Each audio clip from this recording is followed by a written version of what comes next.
Здравейте отново, футболни запалянковци. Вчерашния фиш не излезе, затова днеска съм помолил един приятел да каже 3 прогнози, да видим дали ще излязат. Първият от трите матча е Ливърпул срещу Лутън. Той го каза, че ще излезе над 2,5 гола. Да видим. Втория матч е от Шампионската лига. Той каза, че ще излезе Порто Арсенал над 2,5 гола. Да видим и тук.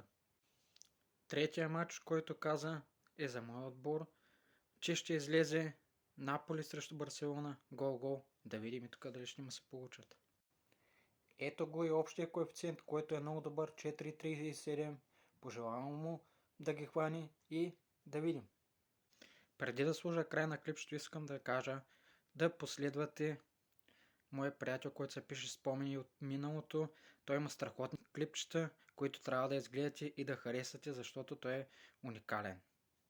Пожелаваме на всички лек и успешен ден и дано фишовите ви да излязат. До утре от мен.